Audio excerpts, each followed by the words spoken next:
corona inilah merupakan bagian daripada makhluk Tuhan yang ada di dunia ini. Bagian daripada kehidupan yang ada di sekeliling kita pada hari ini. Diterima maupun tidak diterima, corona pada hari ini telah menjadi telah menjadi bagian komunitas dalam kehidupan kita.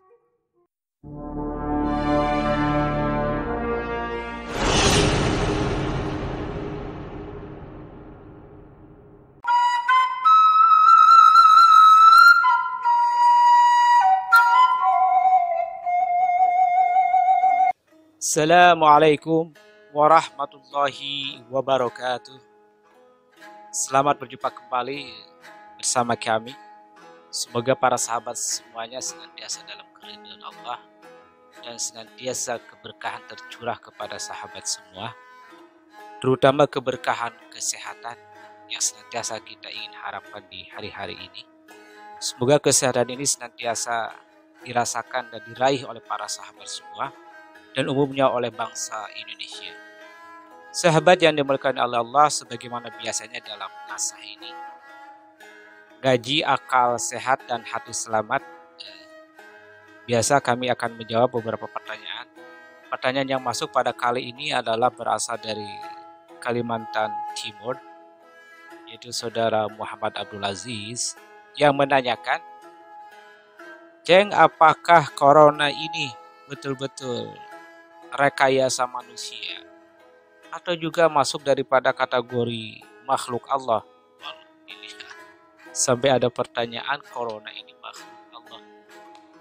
Baik sahabat semuanya, kami akan mencoba menjawabnya sesuai dengan pemahaman kami tentu tentang COVID-19, pandemi yang sekarang ini sedang mewabah ke seluruh dunia, seluruh negara.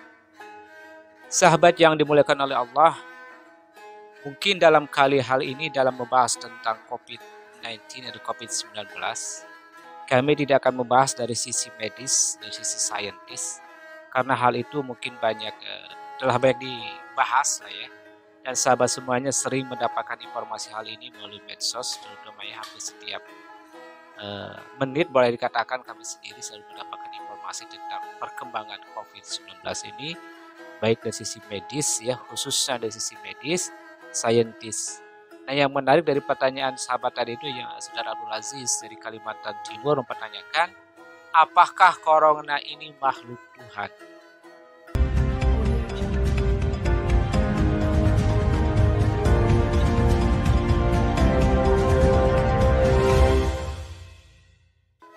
Sahabat yang dimuliakan oleh Allah, jadi betul yang dikatakan oleh sahabat tadi itu, bahwa kalau kita melihat pendekatan secara teologis, dan memang ini yang kami yakini, bahwa seluruh yang terjadi pada hari ini, pada hakikatnya telah ada skenario besarnya, yang dalam istilah pengetahuan agama itu dengan namanya Lauhul Mahfuz. Apa itu Lauhul Mahfuz? Sahabat silakan bisa dilihat di atas link ini ya, kami telah membahas tentang Lauhul Mahfuz. Artinya jangankan tentang masalah virus corona yang begitu banyak ya, yang meninggal dengan sebab adanya pandemi ini, bahkan sesuatu yang tidak mendatangkan sesuatu yang mendatangkan artinya secara langsung sifatnya negatif pun itu telah Allah catat. Allah bilang bahwa tidak ada yang namanya sebuah daun pun kering yang jatuh di muka bumi ini kecuali telah dicatatnya. Artinya sekecil apapun telah dicatat tentang skenario kehidupan. Begitu juga dengan corona. Sebagaimana dari awal bahwa kami tidak akan membahas masalah corona dari sisi saintis maupun medis, atau juga mungkin itu adalah merupakan persaingan bisnis saja para globalis, kami juga tidak akan membahas hal itu. Silakan sahabat cari informasi tentang hal itu. Yang pasti kami akan membahas bahwasanya berdasarkan tadi itu, bahwa segala sesuatu telah dicatat oleh Allah Subhanahu wa Ta'ala dalam skenario besarnya. Jadi corona itulah makhluk Tuhan. Walaupun segala sesuatu sebabnya itu ada sebab ya, harus ada namanya.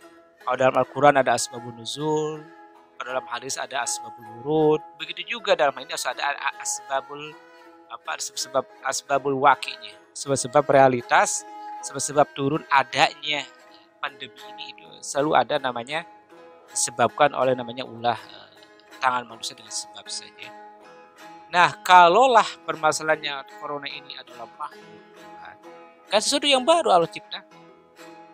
Kalaulah antara corona dan makhluk Tuhan, jadi makhluk corona inilah merupakan bagian daripada makhluk Tuhan yang ada di dunia ini.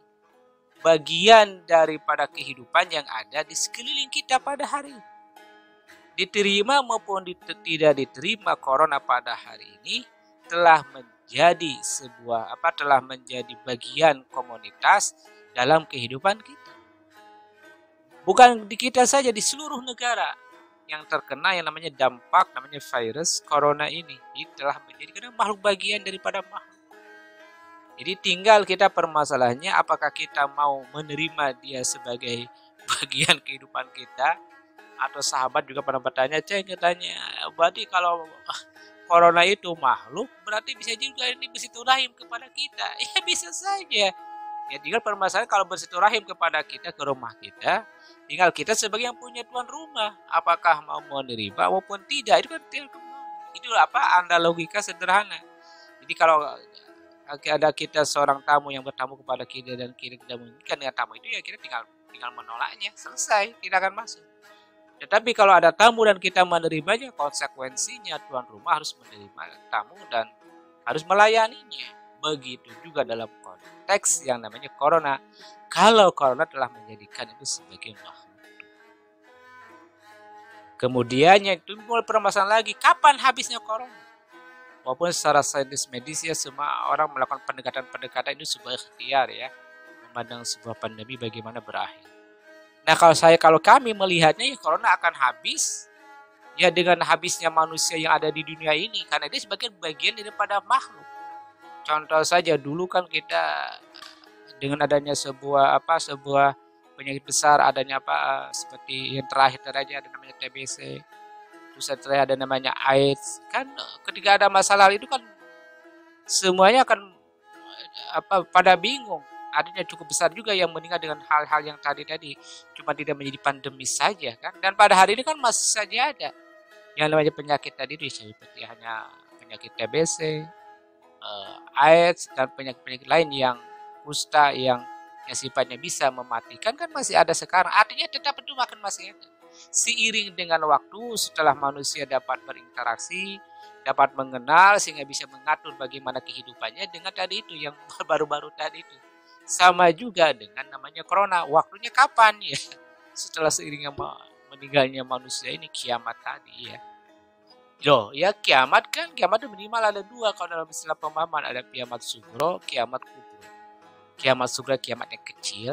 Kalau ada orang Bogor, aduh kia amat.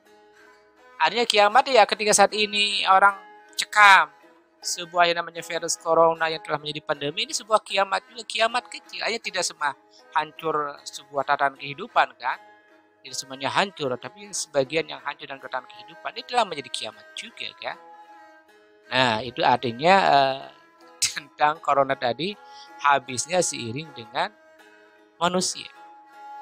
Tinggal bagaimana yang ketiga dengan makhluk corona ini yang akan muncul permasalahan adalah bagaimana kita menghadapi corona ini. Ada dua sikap. Pertama baik bersikap positif maupun bersikap negatif.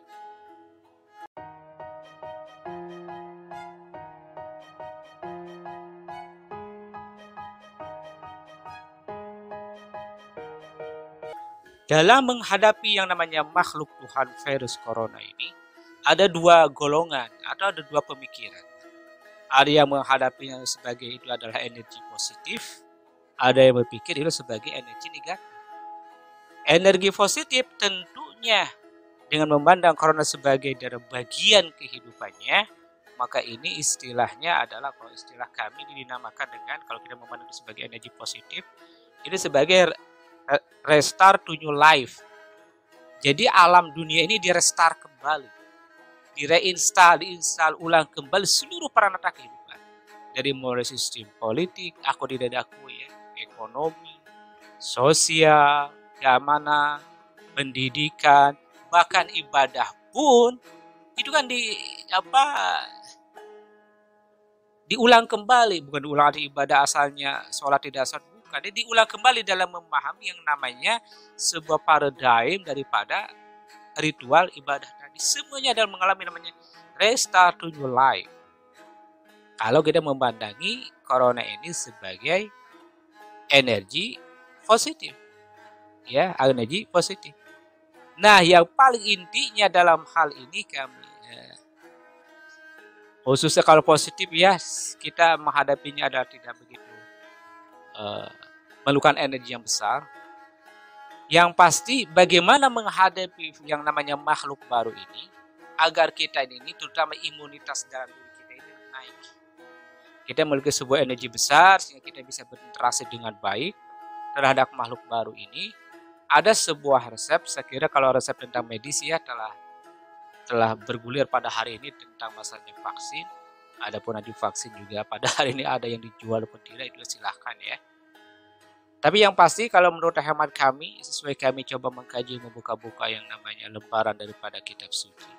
Karena kami meyakini bahwa Al-Quran ini bukan sekedar petunjuk untuk kehidupan yang sifatnya teknis, tapi Al-Quran juga dalam hal masalah kesehatan.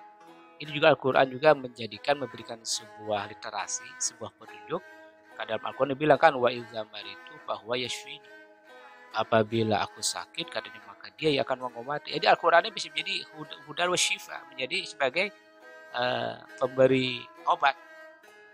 Nah, dalam rangka kita menciptakan sebuah imunitas yang baik dalam diri kita, mungkin ini bisa diterapkan oleh para sahabat semua, baik orang muslim maupun non-muslim. Bagi muslim ini sederhana ya, kalau sering membaca Al-Quran.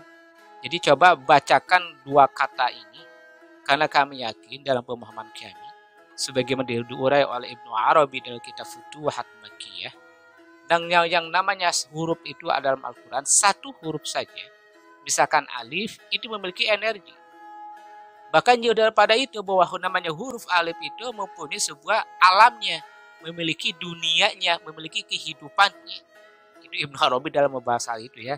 Tapi kami tidak akan membahas tentang bagaimana alif sebagai komunitas, bagaimana hidup, bagaimana ruhnya, itu nanti dalam kesempatan yang lain. Yang pasti setiap huruf itu memiliki energi ya, memiliki energinya. Ya sangat sederhana saja. Ketika bahwa huruf itu memiliki energi, misalkan anak kecil kita lagi belajar bicara, dia bilang a. Ada ini kan makan. Kalau bisa a itu berarti dia makan. Memahami energi orang kecil, a itu berarti makan. Dan huruf-huruf yang lain bisa dibacakan oleh orang-orang yang baru sedang bicara. Artinya setiap huruf, huruf Arab maupun huruf Latin, itu memiliki sebuah energi. Apalagi Al-Quran, Allah bilang kan, inna nahnu nazzalna dzikra wa inna lahafizun. Kami yang menurunkan Al-Quran dan kami yang menjaga. Artinya tadi ada yang menjaga, ada energinya istilahnya. Nah, ada sebuah kata dalam Al-Quran yang kata ini akan membentuk sebuah penolakan terhadap makhluk yang akan datang kepada kita. Katanya apa? Yaitu disebut dalam surat As-Surah ayat 11 yang lengkapnya adalah Fatirus samawati wal ard ja'ala lakum min anfusikum azwaja wa minal an'ami azwaja yazra'ukum fihi laisa kamitslihi syai' wa huwas samiul basir. Itu ayat yang lengkap. Nah, yang dimaksud oleh kami, silakan oleh para sahabat semuanya baca, khusus orang muslim. Baca setiap saat, kapan saja, terutama ketika menderita sifatnya panas, demam, mulai pilek, batuk-batuk, atau sebelum hal itu, terutama dalam hari gini lebih bagus. Baca dua kata aja, dari kata apa? Laisa kamislihi. Nah, laisa kamislihi kalau kita menurut arti bahasa Arab kan laisa kamislihi, tidak ada yang serupa. Artinya setiap makhluk tadi itu Allah itu dia kan ingin datang ke tempat kita. Kira-kira ada nggak di tempat kita untuk berteduh, untuk berkembang biakan secara sains bahwa virus itu ingin mengembang biakannya itu ingin tetap ke dalam diri tubuh manusia, kan dalam diri tubuh manusia ada sebuah akan ada proses tentang dia pengembang biakannya, ada proses tentang pengembangan diri. Nah, dari kata laisa kamitslihi dari sisi bahasa saja, artinya tidak ada yang serupa. Artinya di sini kata ini telah membentuk sebuah kata no flesh with his. No flesh in this home. Ini tidak ada tempat bagimu di sini. Nah, ini juga kami mendapatkan ijazah dari para guru-guru. Silakan perbanyak ya. Semoga dengan dua kata ini sahabat saya melantunkan laisa kamitslihi, laisa kamitslihi.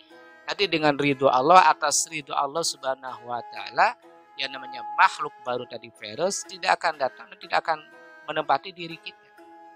Nah, bagaimana Ceng kalau kami daripada non-muslim? Silakan baca saja ya, karena hal ini tidak akan mempengaruhi Anda secara teologi, secara tauhid, kepercayaan kan.